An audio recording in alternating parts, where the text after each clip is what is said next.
Greg, he had some changes in his career path recently. You probably all know he left his post at Lone Wolf back in May. And part of that announcement was he was going to take on a strategic advisor role at Lone Wolf, which can mean a lot of different things, right? And I sort of wondered, well, I wonder what that'll mean for Greg. And then I realized I hadn't really seen the mascot around. I don't know what the mascot's called. Greg probably knows. I'll call it Woofy. That seems like his name. So I hadn't seen Woofy around lately. I thought, well, maybe it's about the right size, the outfit. Maybe they'll have Greg at NAR as Woofy. And so, I didn't see him here. I saw Greg here. I didn't see Woofy. But keep an eye out at NAR. If you see Woofy and Greg in the same room at the same time, let me know. But I have a feeling maybe Greg's strategic advisor role looks like something like this. Then I got to thinking, what might Greg do next in his illustrious career in real estate? And I started thinking, well, he's big into podcasting. He has a friend that he likes to podcast with, Rob Hahn. So what would it look like if they stepped it up a notch with the podcast and took the podcast, maybe they start a live show?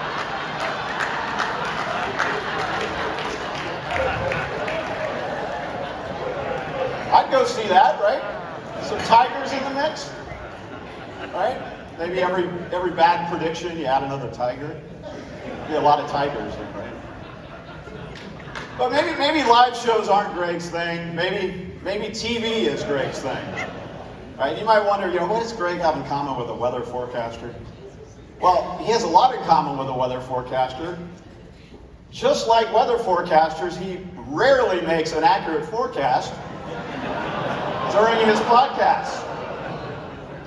Not that any of us are keeping score. Well, some of us maybe. Not all of us. Well, maybe TV is not the thing. How about music? We all know Greg's a big John Coltrane fan. I don't even have a joke for this slide. I just thought it was hilarious seeing Greg's face as John Coltrane. And it was a good setup for the next bit, which is, Greg rarely is a solo act, right? He's with Rob on the podcast. He's had a business partner for 30 years in the industry. Dan Woolley, the brains of the operation. Also my brother. So, if he's going to take the singing or the music path, it's probably not going to be a solo act, right? So, maybe a duo. You know how long it took me to get the A and the N right there, Greg? From the dun to the Dan. Okay, but we all know we can't afford to lose Greg from the industry, right? If for no other reason, but MLS execs have to eat. And look what's happened just in the short time that Greg's been on the sidelines. Steakhouses are struggling. Tanqueray gin consumption is down. MLS execs have to go back to eating with their MLS vendors. We can't allow this to happen. So what would it look like? What's Greg's next role in the industry? So one option, Greg, you could, reach into your bag of tricks, pull one out, maybe reintroduce the eNeighborhoods brand. But this time as your own spokesperson.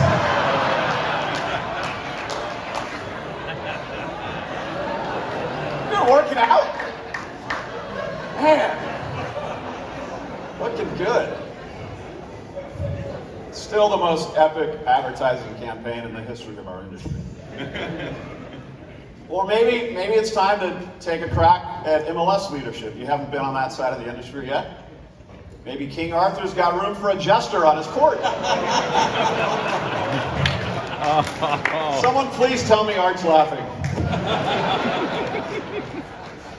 I really hope that one doesn't come back to bite me. It's all in good fun. All right. Maybe it's not the MLS world. Maybe it's a big portal. I hear they have an opening at Zillow in the Zestimate accuracy department. Maybe you could get a rename. Cloud ZMA. All right, and last but not least, the last piece of advice, Greg, if none of these other ones work out, you can go to your own Vendor Alley job board There's been a posting for quite a while up there. Oh, jeez. I'm going to leave that one right there. So I hope I warmed up the crowd for you, Greg. Now I'd like to introduce the real industry update with Greg Robertson.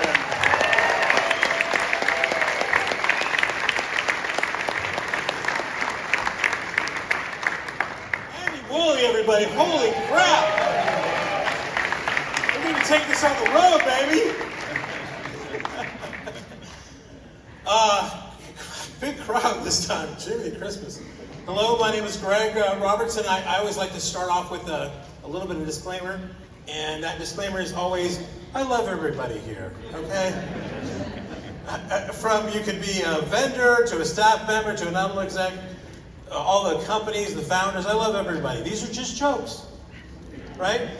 I'm a little nervous that Andy's still here. He might come up here and slap me like an Oscars kind of thing, like we talked about last year. So we'll have to see what goes on with that. But these are just jokes.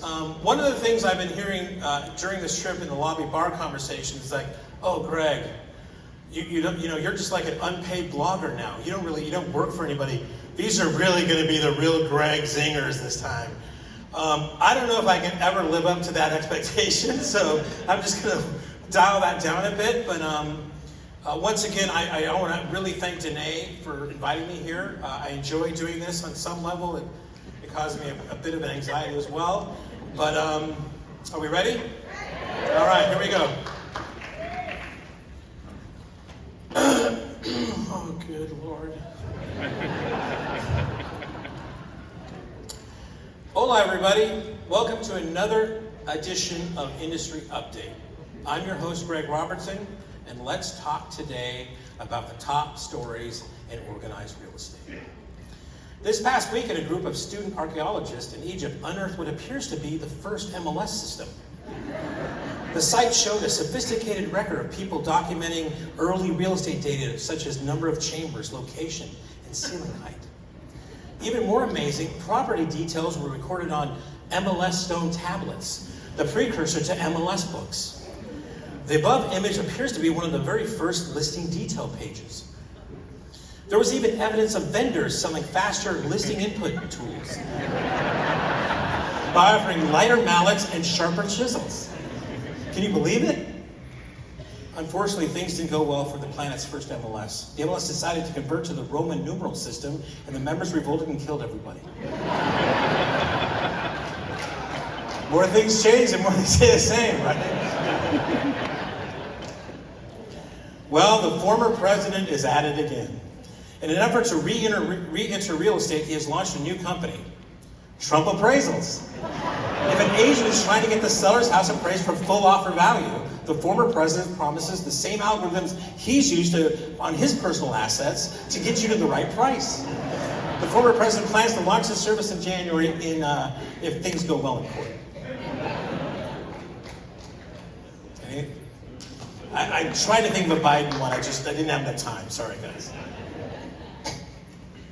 MLS systems host a lot of data, from property details to personal agent information. And it's no secret that MLS orgs are always trying to make their MLS databases more accurate. To provide the most accurate data, a new company, Real Estate Agent GP, is now using AI to make sure that on all MLS systems have an accurate rendering of an agent photo stored on the MLS. So they take the agent's birthday, they then add the agent photo to match it. They run it through the agent GPT, and it generates a new photo to properly represent the agent in their true age. All right. Now, I didn't have any agent photos here, but I did have a photo of two of your most favorite vendors out there, and that's Dave Rifkin from FBS and yours truly. And the guys at Real Agent GPT were nice enough to allow me to install their AI tech on my computer, and let's see how this works.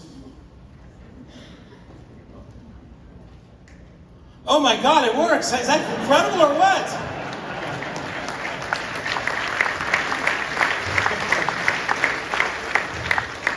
just took that downstairs today.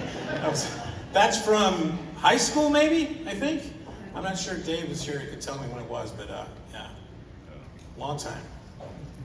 Speaking of vendors, we are launching a new segment here. Each year, the crack team at Industry Update will highlight the luckiest person in organized real estate. And you know what? This year, the vote was unanimous. Brian Tucker. Brian was a former EVP of CCO Rapatoni. He took a new gig back in May, so congratulations, Brian, on your miss.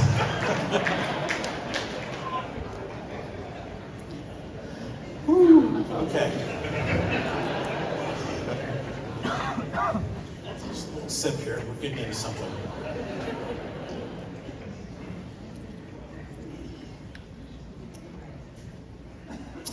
Speaking of Rapatoni, they have just issued a press release outlining their new security measures to prevent future attacks.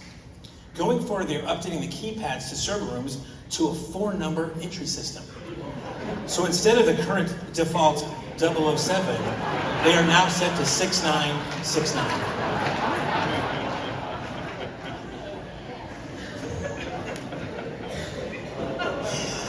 Who has not used one of these two pads? Come on, come on. All of you.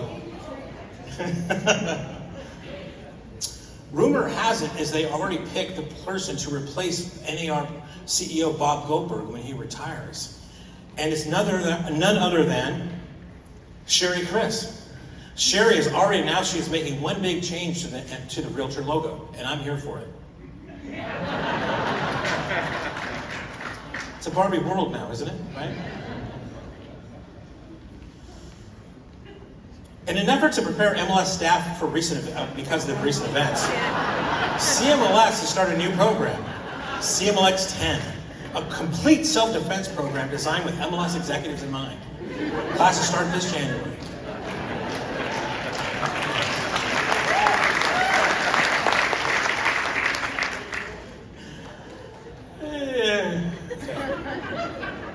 This one's for the vendors out there. Andy Florence, CEO of CoStar, was surprised when flowers and candy was delivered to his office. The gifts were from none other than Kevin Green and Charles from CoreLogic. I guess one door opens and another one closes, or one closes, one opens. I'm sure the bonuses and the earnout was great for this move here, so good for them.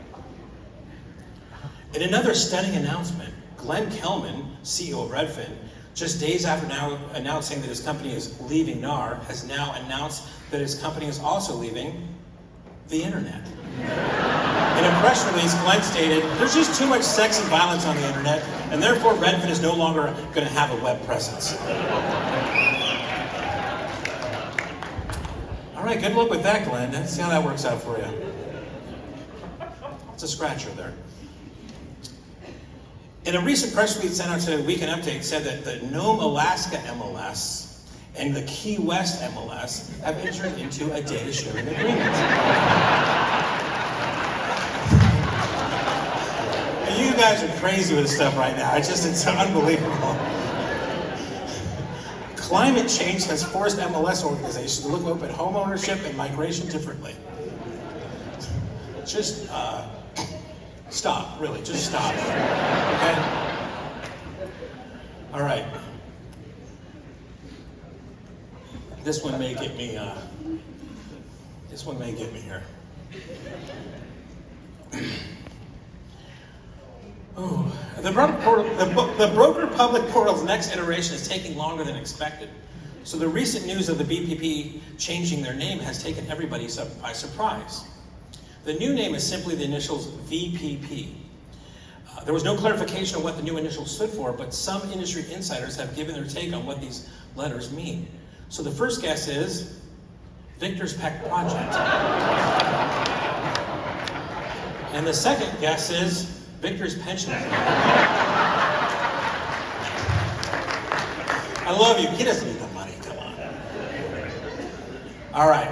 Let's wrap it up with this here. NAR, in an effort to turn the corner of allegations of sexual harassment from leadership, is looking to technology to lend a hand.